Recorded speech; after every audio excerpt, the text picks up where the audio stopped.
Este podcast está diseñado para entretener e informar. No fue creado para impartir consejo terapéutico o psicológico de ningún tipo. Siempre consulte con su profesional de la salud mental ante cualquier duda sobre estos temas. Sean todos y todas bienvenidos y bienvenidas a un episodio más de La Ratica de Skinner. Yo soy Susurro y me acompaña aquí desde los estudios de Caramba mi amigo Antonio Chamu. ¿Cómo está, Chamu? Por ahí a Susurro, como siempre, un placer estar acá con vos.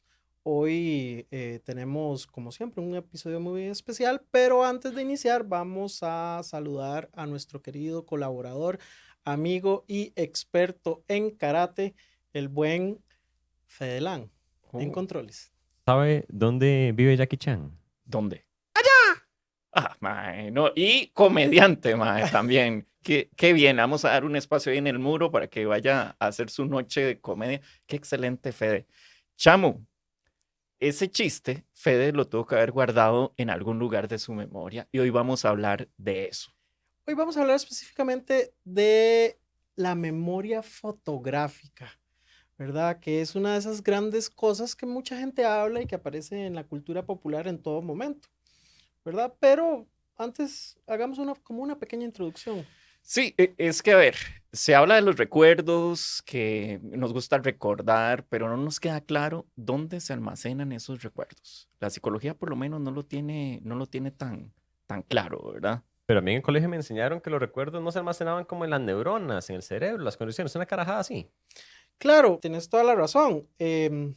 Ciertamente los recuerdos se guardan en el cerebro, pero específicamente y en qué parte de las neuronas todavía no lo sabemos exactamente, no sabemos si es en el interior de las neuronas, no sabemos si es en las dendritas, que son como las ramitas de las neuronas, no sabemos si es dentro de algún tipo de composición química especial que a la hora de comunicarse entre las neuronas, tampoco sabemos si es dentro de las mismas proteínas que tienen las neuronas. Realmente, ¿dónde se guarda la memoria?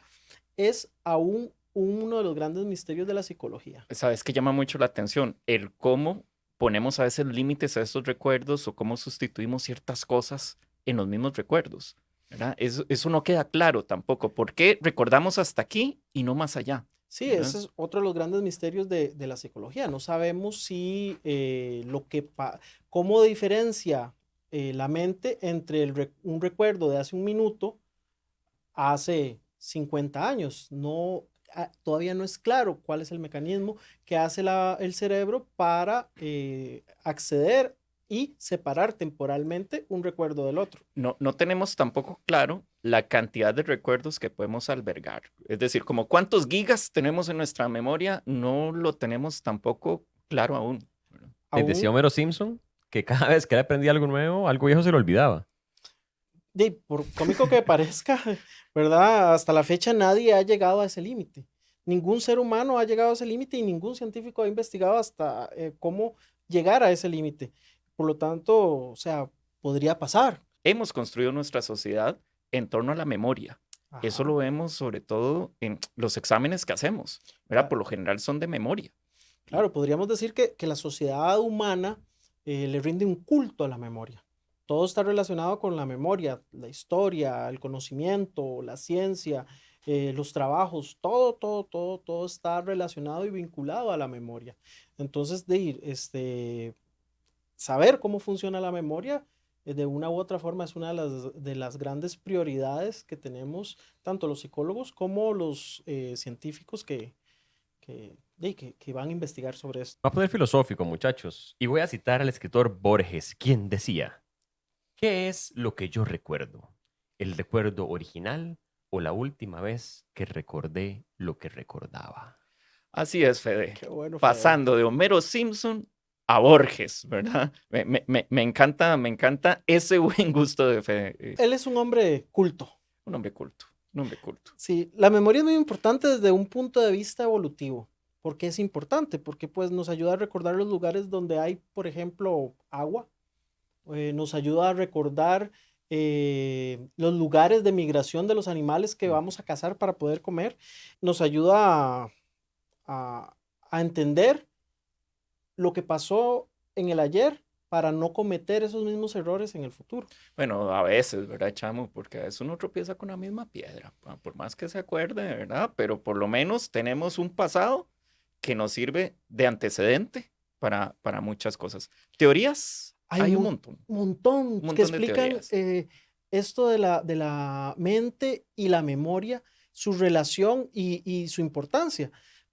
Son tantas las teorías que realmente podríamos pasar horas y muchos programas hablando al respecto. Pero hoy vamos a enfocarnos con eso que llaman memoria fotográfica.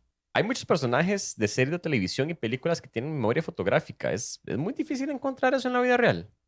Mm, Bueno, aquí es donde empezamos con nuestra historia y vamos a hablar de un personaje llamado Kim Peek. claro, esta historia es como para tratar de responder a Fede con este interrogante y este es uno de los personajes más interesantes que, que han ayudado a tratar de desenredar un poquito esto de la memoria. Esta historia data del 11 de noviembre de 1951, cuando nace Kim Peek y, bueno, fue diagnosticado con una especie de retraso mental cuando nació. Sí, él cuando nació, en el momento que nació, los médicos le dijeron a sus padres que él iba a tener un retraso mental muy grande, que sufría macromegalia, quiere decir de que tenía la cabeza grande porque tenían ciertas partes líquido, Ujú. ¿verdad? Y Y tenía una macrocefalia también. macrocefalia Ajá. y tenía una problemática con respecto a su desarrollo cerebral. Los papás no estaban conformes con ese diagnóstico, ¿verdad? Y empezaron a buscar otro tipo de opciones. El caso de Kim Peek llama la atención porque a partir de el año y medio, empiezan a encontrar diferentes características en el chamo. Sí, al año y medio los padres se percataron que cada vez que le leían un libro infantil, el niño empezaba a recordar las palabras que le leían y las empezaba a repetir. El papá empezaba a señalar con el dedo ciertas palabras, el niño las repetía y bueno, eso fue creciendo conforme iba avanzando el tiempo. Por ejemplo, en una anécdota le pregunta a la mamá qué es la palabra confidencial. Sí, eso fue a la edad de 3 años, 3 años. ¿verdad? Entonces la mamá, a manera de estimularlo, le enseñó un diccionario y le dijo, mira, aquí está Ujú. donde puedes encontrar la palabra confidencial. Y a partir de ese momento, el niño Kim empezó a buscar las palabras que no conocía y en un momento determinado se había memorizado 3 diccionarios. ¡Wow! Es increíble la capacidad que tenía este niño de aprender palabras. De hecho, se dice que leía un libro, lo ponía boca abajo porque prácticamente ya había terminado con él y no lo iba a necesitar más. Lo Una había de las descargado características. ya. Era una forma de él de decir de que ya el libro ya había pasado a mejor vida.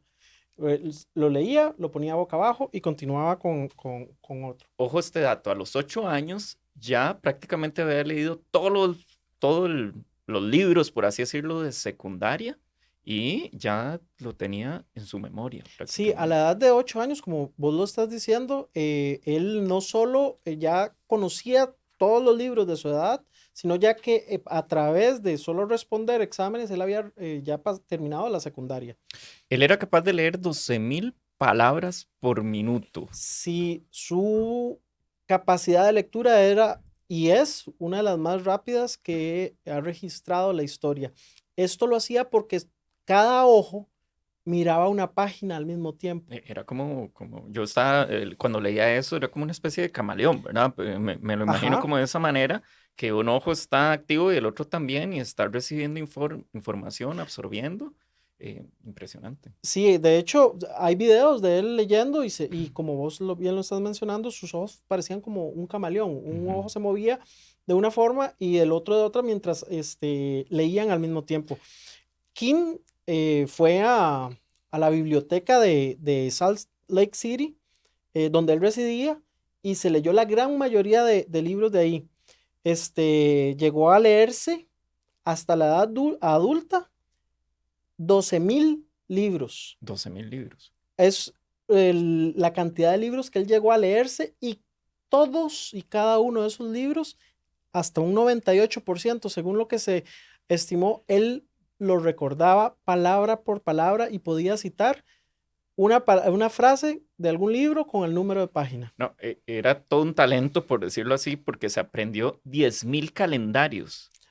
No, tenía en su cabeza un calendario de hace 10.000 años. De 10.000 años. Era capaz de decirle a usted qué día había nacido. Ajá. La fecha, el día. No. No solo eso, también te decía el día, ¿verdad? Y cuando él también te decía el día que te ibas a jubilar.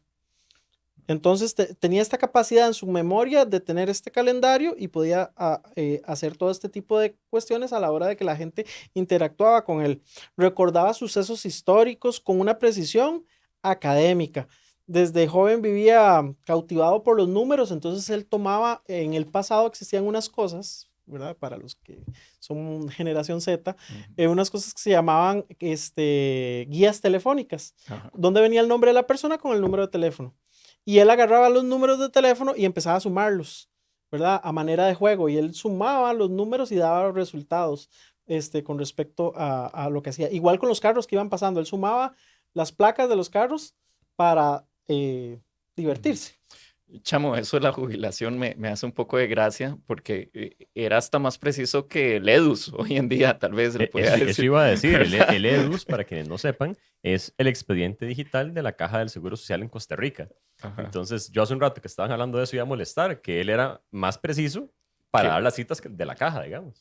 No solo eso, sino que, digamos, él recordaba todas y cada una de las ciudades de Estados Unidos, sus códigos de área, sus códigos postales, ¿verdad? Los canales de televisión que estaban en cada pueblo, así como en los condados en general. O sea, él sabía las estaciones de radio, los nombres de cada una de ellas. Su información era muy precisa.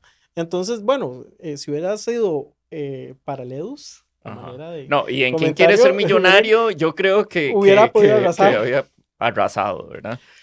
Había una cuestión acá, él tenía... Ok, hemos hablado de lo maravilloso, ¿verdad? Y de su gran capacidad, ¿verdad? Esa cuestión maravillosa que él tenía en su memoria, pero habían cosas en él. El aspecto motor, ¿verdad? Sí, lo tenía bastante afectado. Él, por la condición con la que nació, él le costaba, la motora fina la tenía muy mal, tanto así que su padre tenía que hacerle, ponerle los botones de la camisa. Amarrarle los zapatos también. Tenía problemas de orden intelectual y cognitivo, lo que le impedían, y lo que lo obligaban siempre a tener la ayuda de otra persona. ¿A qué se refiere esto? Digamos, él podía leer mucho, podía saber toda esta gran información enciclopédica, podía leer un poema, pero no podía interpretarlo. Podía leer un texto filosófico, recitarlo de memoria, pero no sabía lo que significaba. Lo deductivo, digámoslo así, no lo tenía tan presente. El análisis, digamos, podía leer un ensayo, pero no sabía de lo que significaba. Lo que significaba el fondo del asunto.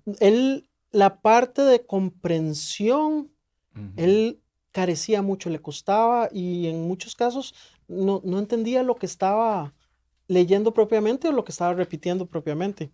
Qué interesante. King es lo que se conoce como un savant.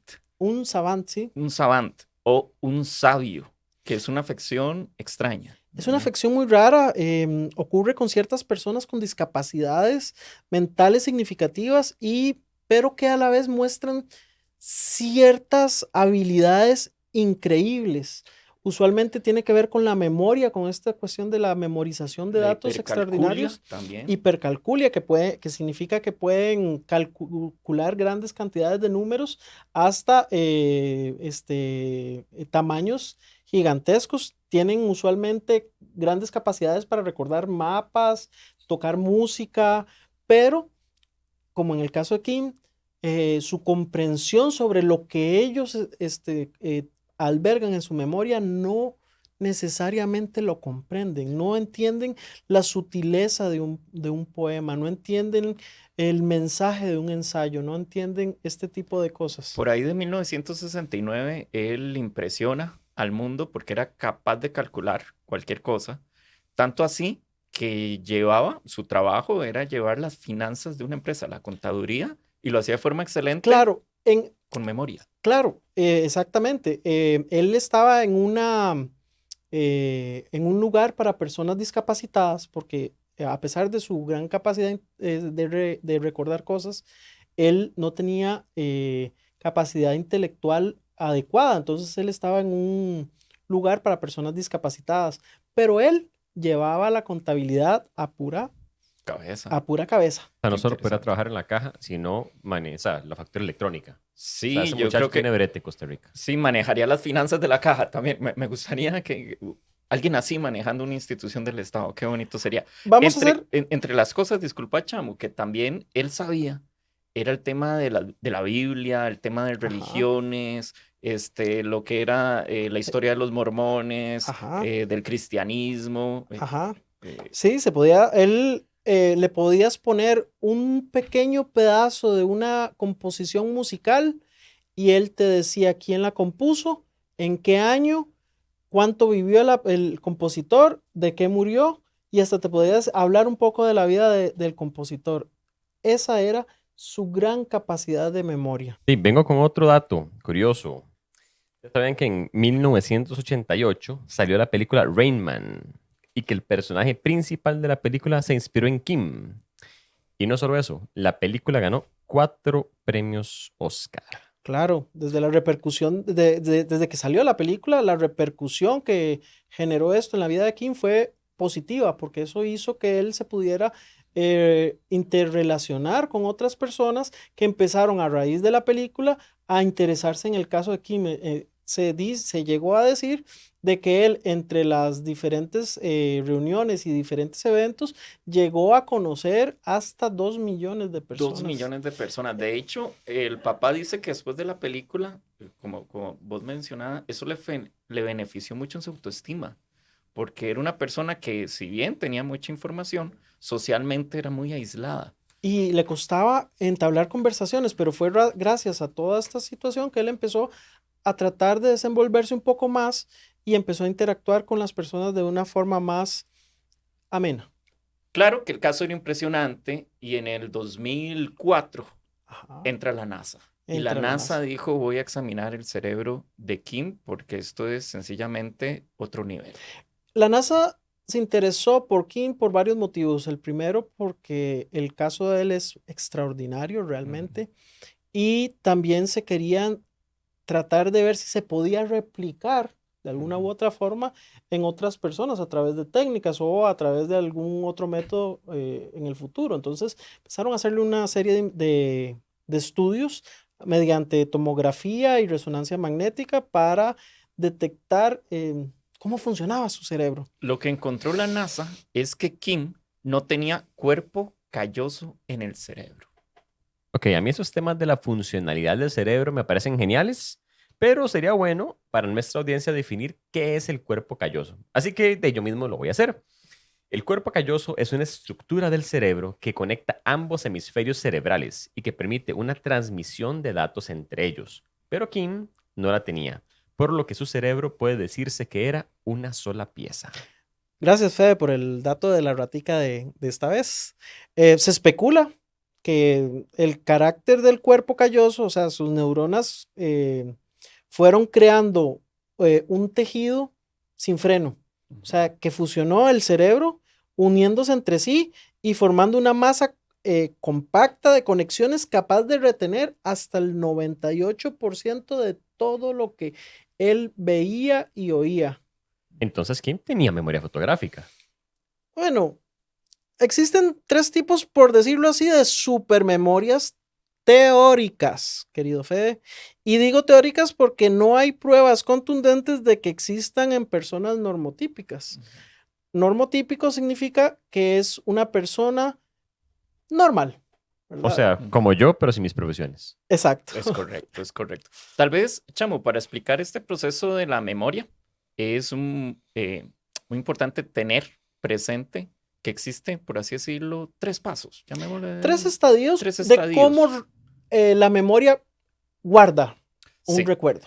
Yo te decía que intensamente la película creo que nos puede ilustrar Recordar la parte donde Riley, la personaje principal, tiene una serie de gente trabajando en sus recuerdos que vienen en una esfera y que dicen, quitemos este recuerdo y dejemos Mis ojos lloran por ti de Big Boy, ¿verdad? Entonces saca ciertas cosas, pone otras cosas y por ahí va el asunto. Entonces tratemos como imaginar ese almacén donde están todos los recuerdos y lo primero que sucede es la codificación. Ese es el primer estadio de la memoria, la codificación. La palabra codificación hace referencia a que algo muy grande se reduce a algo más simple y más pequeño.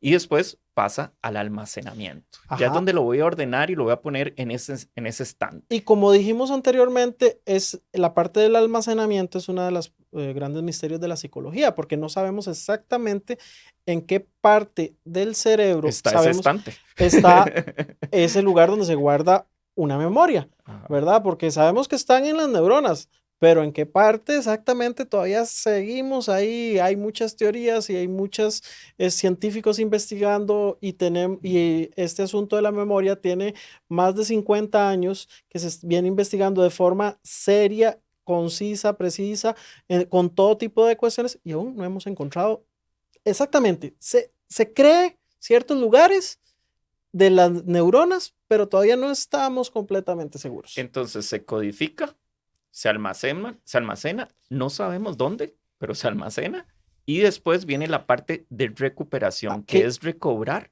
esa información. Que es, como decimos popularmente, recordar. Me acuerdo. Un recuerdo. Entonces, recordar aquel primer beso, recordar aquella primera vez que estuvimos con mamá, recordar aquella primera cosa linda que nos pasó.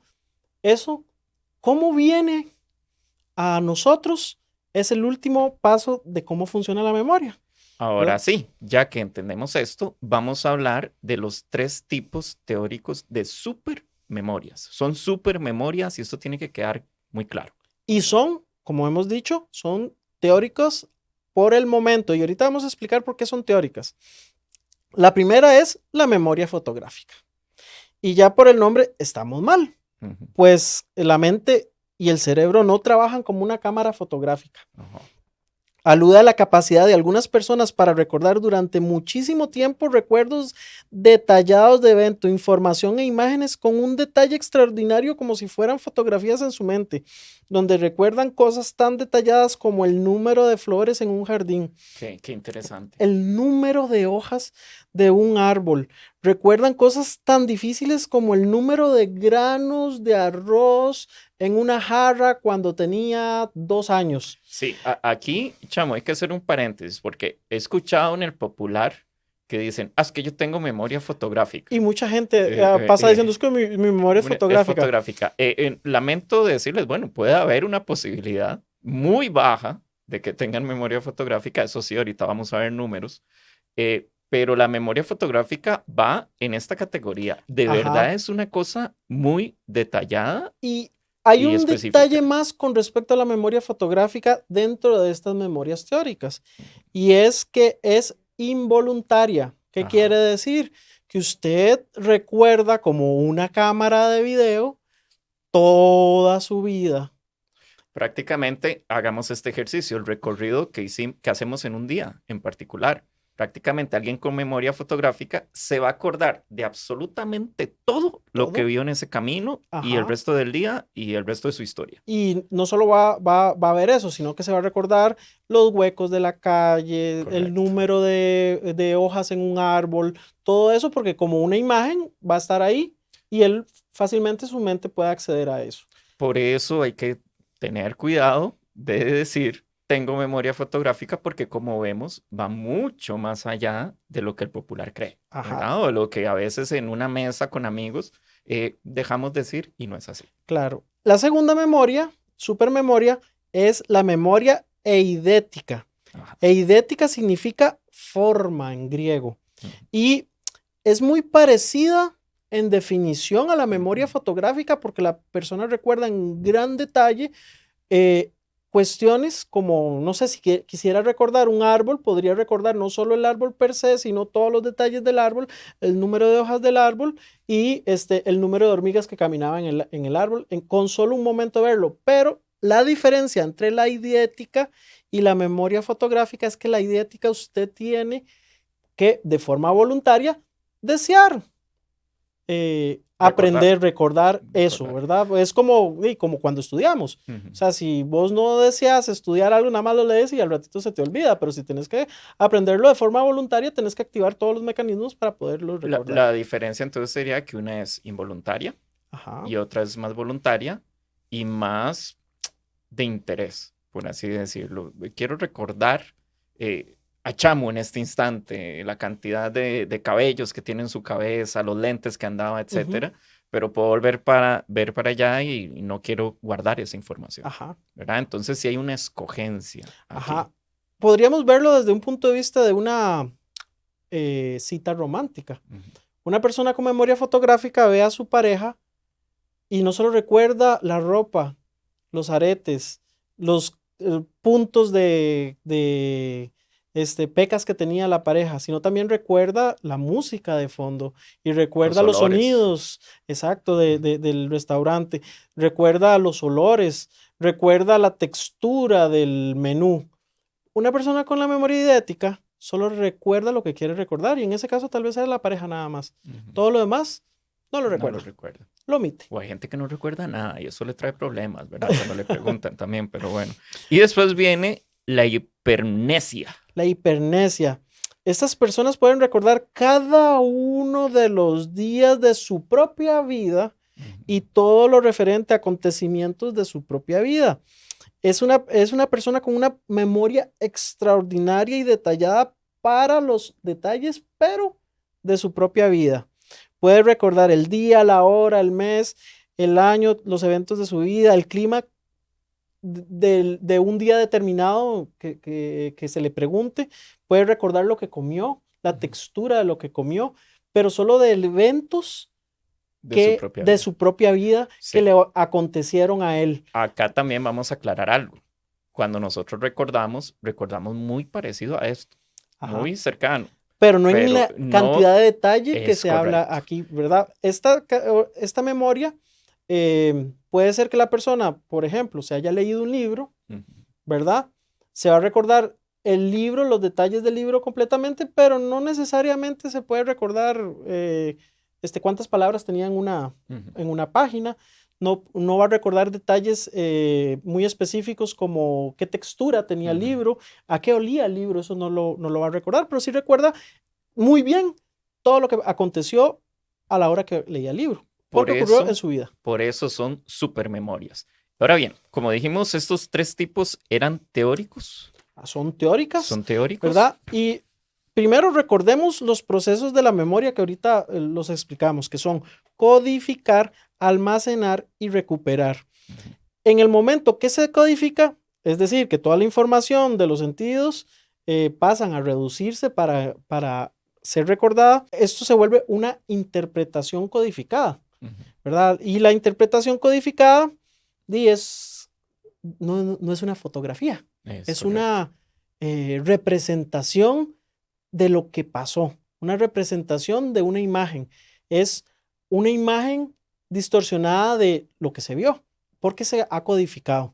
Acá lo importante, y por eso lo mencionamos anteriormente, es que estadísticamente hablando, no se han encontrado la suficiente cantidad de casos de gente con este tipo de memorias que acabamos de mencionar. Sí, lo que estábamos conversando, exacto. Digamos, lo primero es hablar de la codificación. En el momento que la mente codifica, ya, digamos, las definiciones de las supermemorias básicamente se pierden, ¿verdad? Y cambian. Y lo segundo es eso que vos decís, estadísticamente hablando, son tan pocos los casos que se han encontrado que más bien son como rarezas biológicas, más que cuestiones que podría pasarle a cualquier persona normotípica.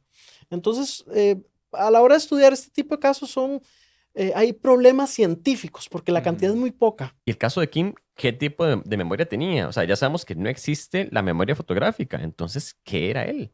Bueno, como dijimos, no se han encontrado en la cantidad adecuada este tipo de casos, ¿verdad? Ni se ha encontrado de forma investigaciones científicas que puedan ser avaladas ni una cantidad de personas adecuada como para investigarlas en laboratorio. Voy a darle los siguientes números. Acá los tengo anotados. Se han encontrado que la memoria eidética está presente entre el 2 al 10% de los niños, de los 0 hasta los 6 años y luego desaparece. Ajá. ¿Por qué desaparece la memoria? Por culpa del Nintendo, diría mi mamá, ¿verdad? No, por culpa de la lengua. Por culpa de la lengua, sí. En el momento que empezamos a hablar y a codificar la información a través del lenguaje, la mente reduce su capacidad de retener en imágenes. Entonces empezamos a retener en lenguaje. Entonces, eso es una forma de codificación que utiliza la mente. Entonces, ya no ocupa tener la imagen de un árbol o una flor, sino que nada más escribe, por decirlo así, flor. Ojo, este número. Se dice, lo que se ha podido encontrar en adultos con memoria eidética son 80 adultos, no 80%, 80 personas. Sí, de 8.000 millones de habitantes del planeta. Eso es cero. No sé, no soy Kim Pick para sacar el porcentaje en este momento, pero eso es después del 0, ¿verdad? Son muy pocos casos, chamo. Sí, la cantidad es muy, muy, muy poca de personas que se han encontrado con memoria eidética. Y lo que llamamos memoria fotográfica no se han encontrado. No se han encontrado casos. No se han encontrado casos porque es teórico y por lo menos ningún científico ha reclamado hasta el momento que ha estudiado un caso propiamente de memoria fotográfica y los casos que han llegado a ser investigados, que se les hace una prueba, que es una prueba muy curiosa, ¿verdad? No está en el guión, pero yo la leí. La prueba es muy curiosa, es que le ponen una fotografía muy específica, se la ponen a la persona por 30 segundos y después le quitan la fotografía y entonces la tiene que describir en detalle con número de hojas del jardín, número de flores, los colores, etcétera, etcétera, para poder pasar la prueba. Hasta el momento no la han pasado las personas que dicen yo sé que hay mucha gente que escucha esto y gente que verá se la cree después de la pregunta de si usted es capaz de ganarle un león y todos responden que sí. Yo creo que hay más de uno que dice, póngame esa foto que yo le respondo. ¿Verdad? A ver, son ejercicios, son pruebas y obviamente la han hecho a miles de personas y que han llegado a decir reclamando de que tienen memoria fotográfica y llegan a que les hagan la investigación. Bueno, pero tal vez no esté escuchando a alguien y que sea el primer caso, entonces, bueno, tal vez pedir esa prueba. Ojo, en hipermnesia, la cosa se pone peor aún. A nivel mundial, solo se han encontrado 6 casos. 6 casos. Ya sabemos que Kim, digamos, no tenía memoria fotográfica, ¿verdad? Entonces, no me han respondido, muchachos. ¿Qué tenía? Es que, a ver, teníamos que responder. La respuesta creo que hicimos ahí como una... Para decirte que no. Tiene memoria fotográfica. Entonces decime que no de entrada. Y que no existe la memoria fotográfica, por lo menos no como se conocen en los libros y películas y en los diferentes medios populares, porque el término memoria fotográfica es uno de esos hermosos términos de la cultura popular que no existen. No existe, no está comprobado. Y que no solo no está comprobado, sino que no se puede estudiar científicamente porque no hay con quién estudiarlo. Si Kim no entra ahí, eso es importante, a pesar de que describimos lo brillante del caso, pero no entra ahí porque se descubrieron otras cosas, ¿verdad? En el camino no es memoria fotográfica. Sí, el caso de Kim es una rareza biológica. Su cerebro carecía de cuerpo calloso.